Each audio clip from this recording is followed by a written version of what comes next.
मित्रांनो, तुझेच मी गीत गात आहे या मालिकेच्या आजच्या भागामध्ये नारायण बुवा सांगतात की मंजुळाच्या आईचं नाव पार्वती आणि वडिलांचं नाव सदाशिव होतं।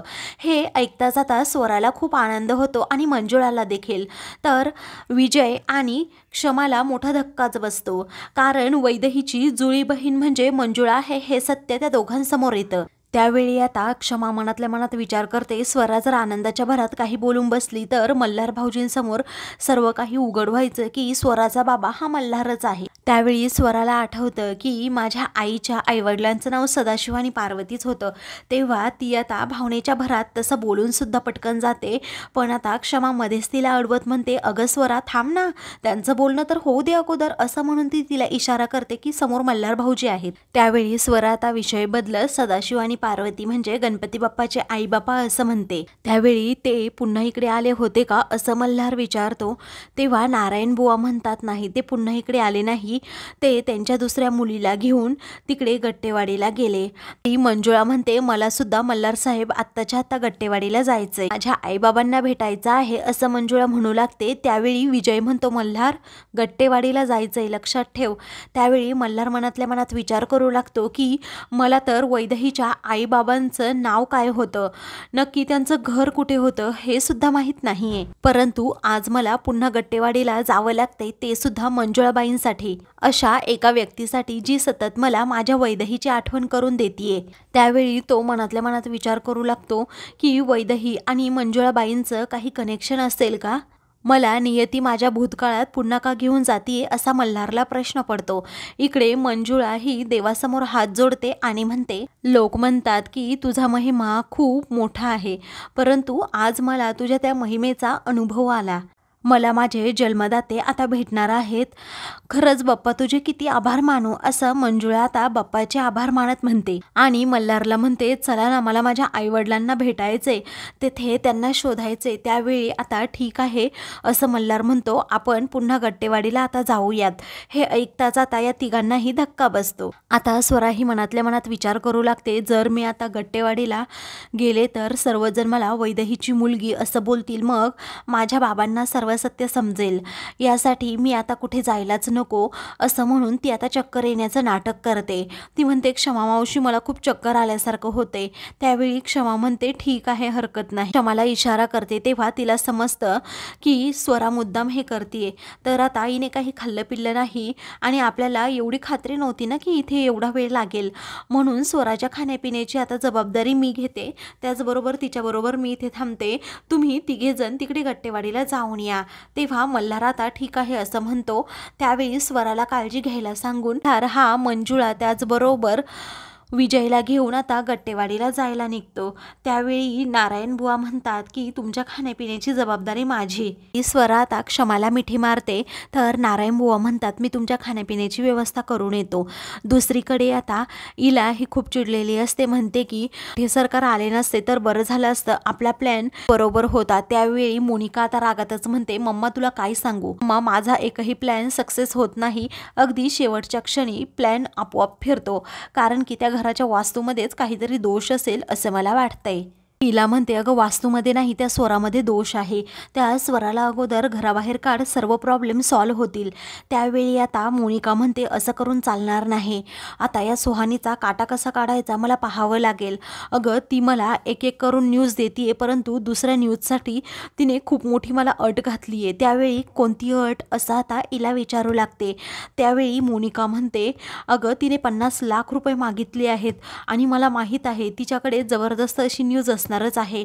त्यावेळी 50 लाख रुपये असं आता इला विचारते। तेव्हा ती म्हणते की हो 50 लाख रुपये। मग इला विचारते, तुझ्याकडे आहे का?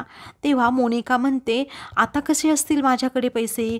त्यावेळी आता लगेच इला तिला 50 लाख रुपये देते आणि म्हणते, मला ही सुहानी ना अगदी विषारी सापासारखी वाटते, अगं आपण तिला कितीही दूध पाजलं ना तरीही ती आपल्यावर डसणारच। इकडे स्वरा ही क्षमाला पुन्हा एकदा मिठी मारत दोघीही देवासमोर जातात आणि म्हणतात की खरंच आज खूप आनंदाचा दिवस आहे.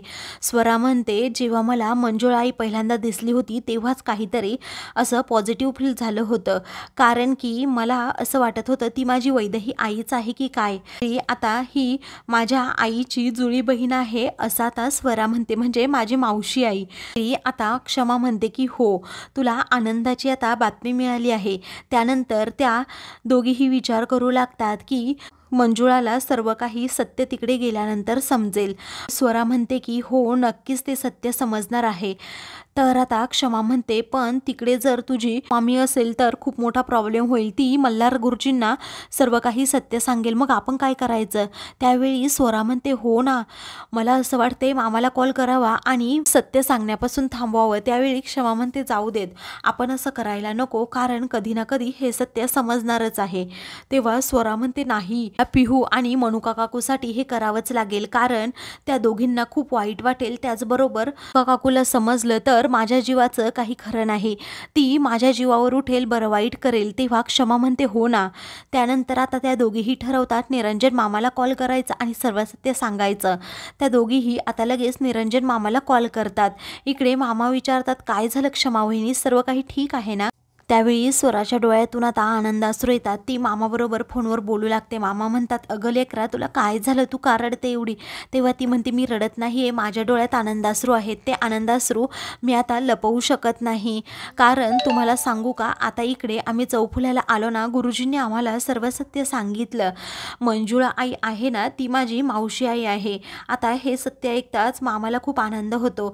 मामा म्हणतात, पुढे काय काय झालं? मंजुळाचे आईवडील सापडले का? तेव्हा आता मंजुळाचे आईवडील कसे सापडतील मामा, कारण मंजुळा आई ही अरे माझी मावशी आई आहे, तुझी सख्खी बहीण आहे ती. हे ऐकताच आता मामाच्या पायाखालची जमीनच सरकते. मामा म्हणतात, खरंच का? तेव्हा आता स्वरा म्हणते, हो, आम्हाला गुरुजींनी आता सांगितलं. त्या जुळी बहीण होती, एक माझी आई आणि एक मंजुळा आई. त्यावेळी मामा आता खूपच खुश होतात. मंजुळाच्या सर्व आठवणी त्यांना आठवू लागतात की मंजुळा अगदी भावाप्रमाणे माझ्यावर प्रेम करते आणि मला जीव लावते. आता स्वरा म्हणते, मामा आपल्याला अजून एक गोष्ट करावी लागेल. मंजुळा आई आता तिकडे गट्टेवाडीला गेली आहे तिच्या आईबाबांचा शोध घेण्यासाठी. जर मी मल्हार गुरुजींची मुलगी आहे हे सत्य श्यामला मामीने मल्हार सरांना सांगितलं तर खूप मोठा प्रॉब्लेम होईल, आपल्याला काहीतरी करायला हवं. मामा म्हणतात, तू काळजी करू नको बाळा, असं म्हणून ते आनंदातच आता श्यामलीला फोन करणारच असतात. त्यावेळी तेथे आई येतात, त्या पण खूप खुश असतात. त्यावेळी आता ती मंजुळा आहे ना, ती माझी सख्खी बहीण आहे. आई म्हणतात, हो बाळा, मी ऐकलं सर्व. अरे काय योगायोग असतो बघ ना, मला असं वाटतंय देवानेच हा योगायोग घडून आणला आहे. परंतु आता ही गोष्ट माझ्या श्यामलाला कळता कामा नये, म्हणजे माझी बायको, कारण की तिला जर समजलं तर मल्हारला ती सर्व सत्य सांगेल. त्या आई पुढे विचारतात, मग काय करायचं निरंजन, तू तरी सांग. त्यावेळी निरंजन मामा म्हणतात, गावातील अशी व्यक्ती शोधायला पाहिजे जेणेकरून मल्हारला समजलं नाही पाहिजे की स्वरा ही त्यांचीच मुलगी आहे. बरोबर मंजुळालाही अजून काही गोष्टी समजल्या नाही पाहिजेत, फक्त वैदेही तिची बहीण आहे हीच गोष्ट समजली पाहिजे. त्यावेळी आई आता घाबरतच विचारतात, कुणी आहे का तुमच्या गावामध्ये असं? तेव्हा सुमित्राताई आहेत ना, त्या आहेत ना आमच्या इथे, मी त्यांना लगेच कॉल करून सांगतो. त्यानंतर आता मामा सारखे कॉल करत असतात, परंतु सुमित्राबाई काही कॉल उचलत नाही. त्यामुळे मामांना जरा टेन्शन येतं. दुसरीकडे सुहानी आता मोनिकाला भेटायला आलेली असते. मोनिका 50 लाखांचा चेक हातात घेऊन उभी असतेच. त्यावेळी सुहानीला ती म्हणते, अगं अशी काय मोठी बिग न्यूज आहे, माझ्या फॅमिली बरोबर ती मॅटर करतीये. अगं तुला पैसे मागेल ना तू, तेवढे मिळतील, परंतु न्यूज सुद्धा तशी हवी ना, सांग पटकन.